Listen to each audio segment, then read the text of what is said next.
trazer para o papo a nossa cabine do jogo do Vasco, né? Vitória com um golaço de falta do Payet, Dandan narrou, Ana Thaís Matos e Paulo Nunes comentaram. Os três se juntam a nós agora.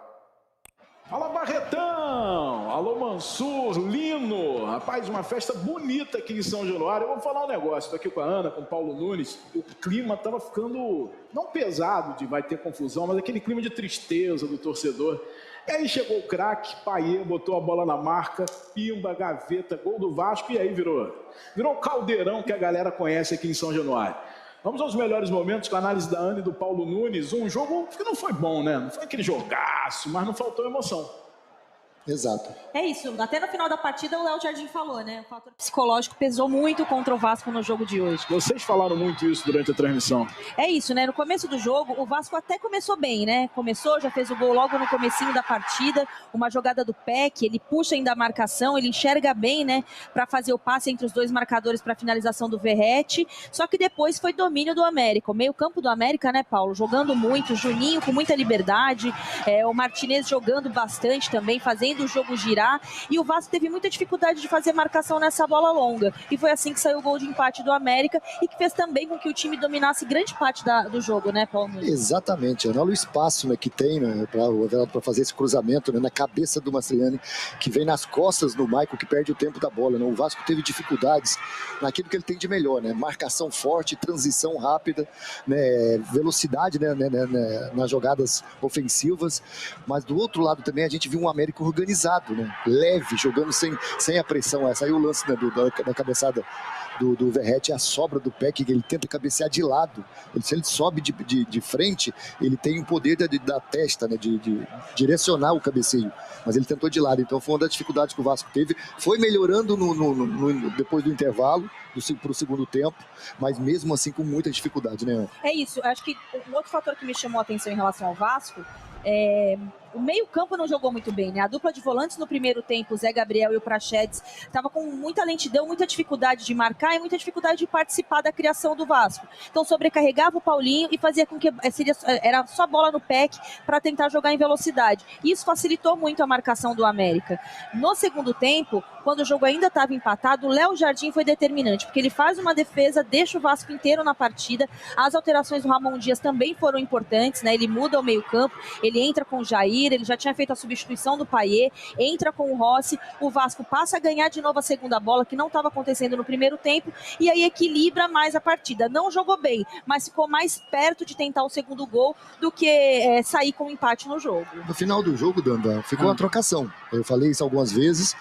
Qualquer time que fazer um gol era normal, porque o América atacava o Vasco, o Léo Jardim foi importante, né, numa bola que o Martinez teve sozinho para fazer o gol. Era o melhor do jogo, até então.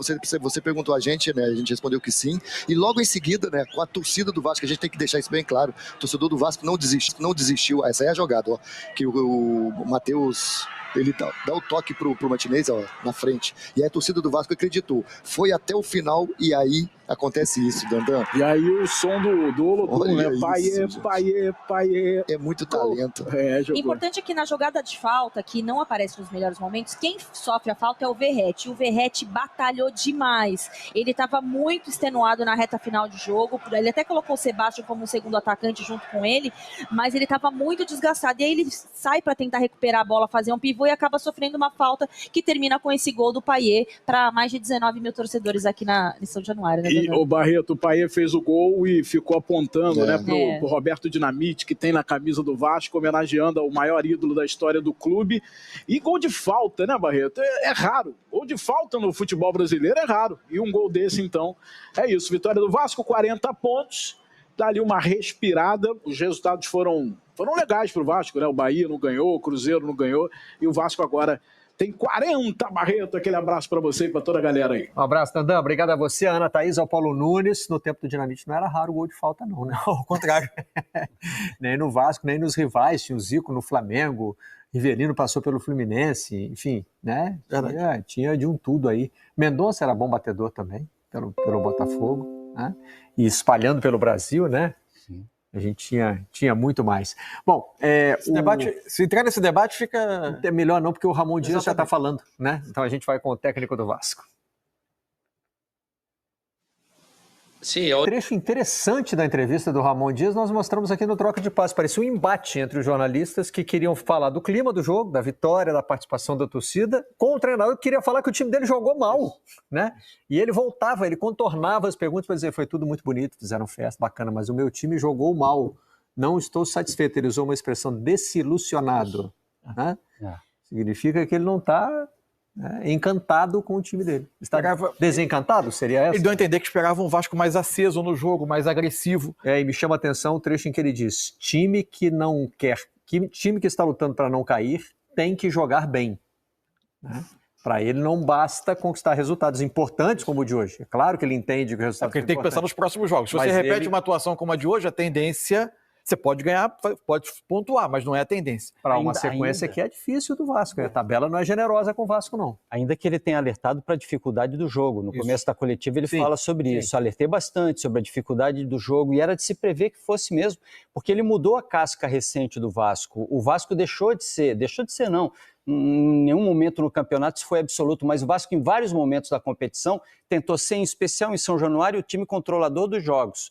Com o Payet ele vai dominar, vai se colocar à frente, e mudou essa casca, e o Ramon fez isso, puxou o Vasco para o fundo, sai em velocidade, sai em contra-ataque, parecia que ia dar certo contra o América, né? Você faz 1-0 assim, o América vai vir, chama o América e daqui a pouco o espaço vai aparecer. Aí o Mastriano entrou de cabeça, fez o gol do 1-1, e o América o jogo inteiro teve perto de fazer o 2-1. O Vasco conseguiu um belo resultado, mas o futebol não foi à altura desse resultado, não. Mas exatamente se a gente analisar sobre esse aspecto da característica recente do Vasco, de ter tido sucesso em jogos em que ele pôde recuperar a bola e atacar rapidamente, pressionar o adversário, mesmo que não marcasse muito atrás, mas recuperar a bola e atacar rápido, o América o tempo todo oferecia esse tipo de jogo ao Vasco, caso o Vasco tivesse conseguido primeiro ser agressivo na marcação, igualar o meio. O Vasco teve muita dificuldade. O Alex Teixeira não esteve bem no jogo e sem bola não conseguia fazer o trabalho pelo lado esquerdo.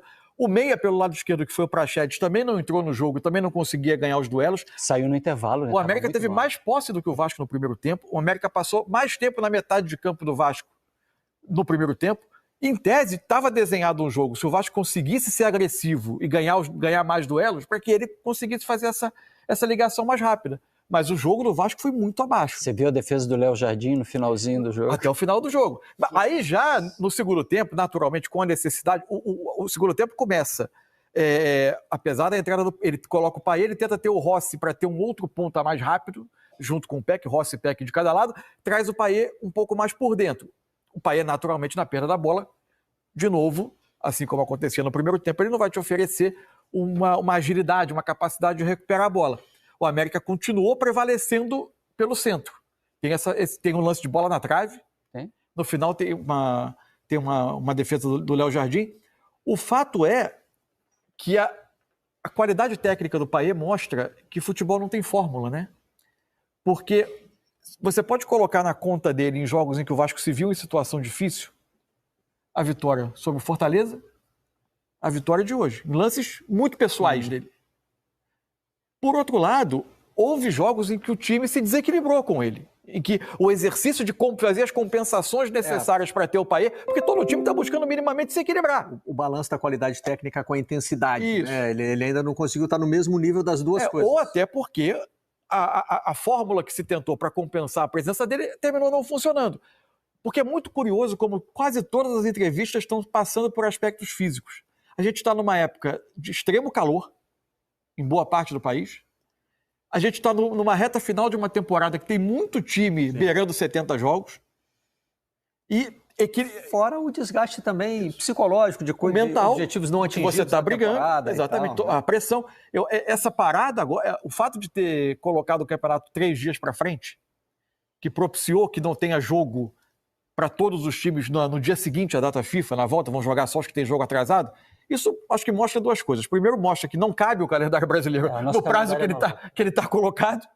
e segundo, que vai ser providencial para muito time. Ontem o Abel Ferreira falou, né, dos jogos a cada 2 dias, Isso. né, reclamou dessa sequência. Mas essa reflexão é um pouco mais longa, mas eu achei que o futebol com 5 substituições ia curar esse tipo de ferida, sabe? Que você ia conseguir manter ritmo com mais facilidade, ter seu elenco melhor aproveitado dentro de uma temporada, a administração dos jogadores dentro de campo seria mais fácil. Achei que as 5 substituições mudariam esse discurso, mas não mudaram não, no Brasil pelo menos não. É que quando o time cansa todo junto, né?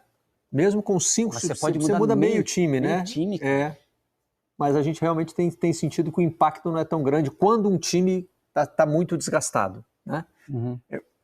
O que tem acontecido é que, assim, se o time chega bem ao segundo tempo e aí, além de tudo, é renovado pelos 5 que entram, né? Tem um crescimento. Porque não é uma discussão de qualidade, é uma discussão de energia. Claro. Né? Se o time mantém energia. Porque se for só qualidade, o Payet entrega 20, 30 minutos. Foi fundamental no Fla-Flu ontem. Esse o jogo Fluminense conseguiu renovar a energia. Você tem sonho de empreender e ganhar uma boa renda com futebol?